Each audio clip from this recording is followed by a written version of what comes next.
Easter is celebrated by Christians around the world, celebrating the resurrection of Jesus Christ. But does Buddhism have something similar for us? Yes and no. When we look at Siddhartha Gautama, the man who became the Buddha, something very important happened here for us as Buddhists. Siddhartha Gautama was able to allow something to die, and this death was his belief in a permanent, unchanging, independent self, in order for his true natural state of nirvana to basically be resurrected, to arise inside him. That is an enlightened being.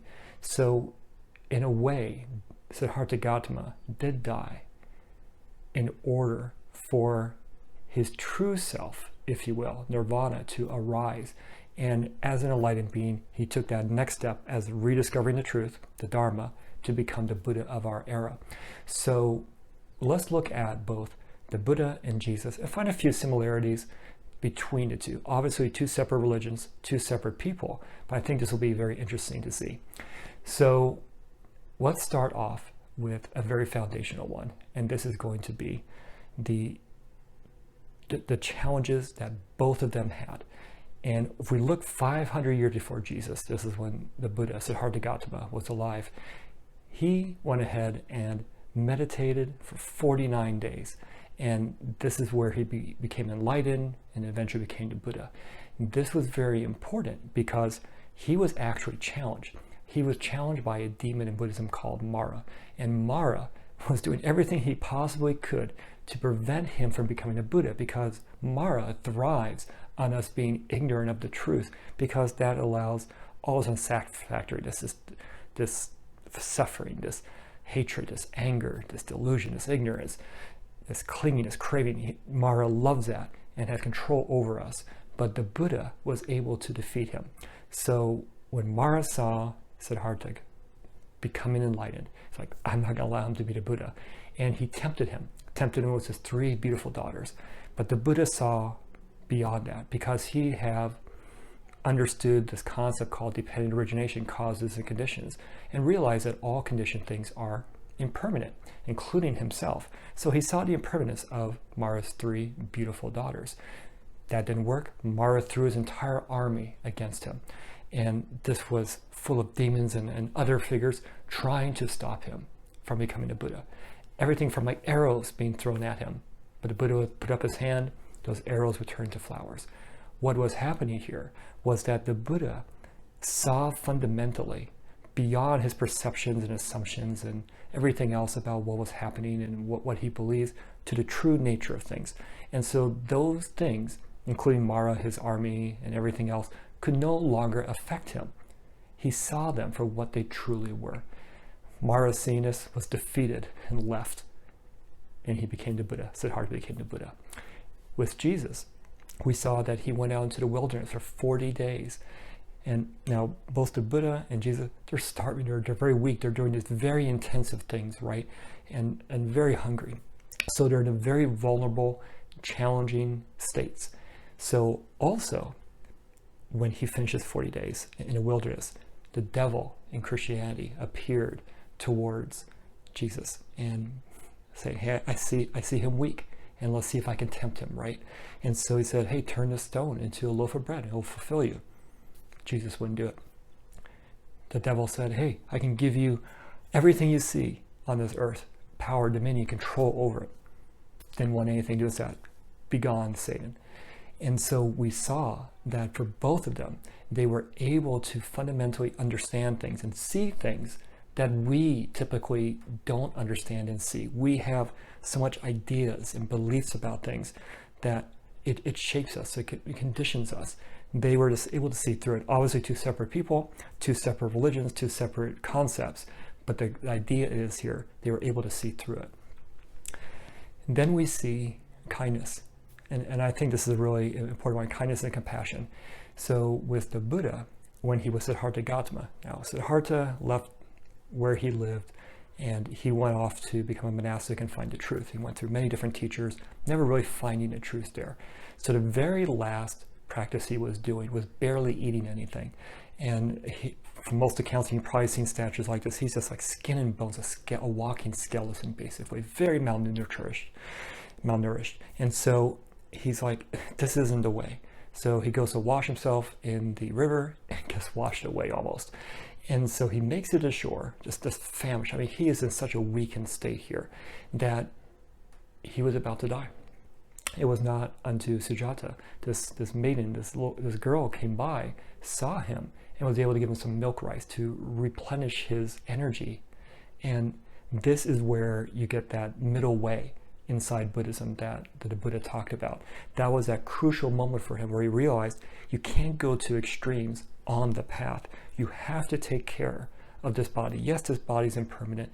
Yes, it's going to encounter disease and sickness and everything else, but you have to take care of it because that is getting you towards alignment. But you also can't go to the extreme of like just eating whatever you want to, doing whatever you want to. We got to treat our bodies well in order to allow it to help us get to enlightenment. So that was a very fundamental thing. But this maiden who came by, this young girl, was able to help Siddhartha. And without her, we wouldn't have Buddhism today. Siddhartha would have likely died right there, more than likely. But because of her kindness, he was able to then go and sit for 49 days in meditation until he became enlightened and then eventually became the Buddha. Then we see in Christianity, so when Jesus is going to be led to his crucifixion, he had to carry this heavy cross and a crown of thorns, right? And he's just in this weakened state as well.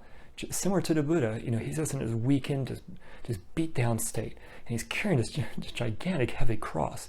And so he's falling down a couple of times, and eventually the guards called on this spectator, Simon, to go and help him. And so because of that, the burden, the shouldering of the burden, if you will, was no longer just on Jesus. Now also Simon was helping him get this cross up to Calvary. And because of that, this led to that series of events where he was crucified, he died, brought to the cave, and then was resurrected, which is the foundation of the Christian religion. And so without Simon, we couldn't have gotten the cross up to Calvary. We couldn't have had all the events transpire. And eventually Simon became very well known in the Christian religion as well. So his story didn't end there, but it was the point where he helped Jesus with the cross get to where he needed to go. And Jesus knew he had to go there as well. And then as we kind of look at, we have it where they're tempted, we have it where we see this kindness as well. What else do we have that's kind of similar between them? Because we're talking about resurrection, right? And that ultimately leads us to the resurrections. So with Jesus, where he was put into the tomb, and then after 3 days, he was resurrected. He was resurrected as the Christ. And so because of this, even his old followers couldn't even recognize him initially. It was a very interesting and fascinating portion of the story that they couldn't recognize the person that they'd been with all this time after he was resurrected. But the key point was he was resurrected. And this is that foundational portion of the Christian religion. And then with the Buddha, we see that although he didn't die physically and wasn't resurrected just like Jesus was, we see where he had to have that idea, that belief in self die in order for his true natural state of nirvana to arise, to be resurrected, because nirvana is inside all of us. All of us have it. This is the absence of the three fires of greed, anger, and ignorance, delusion.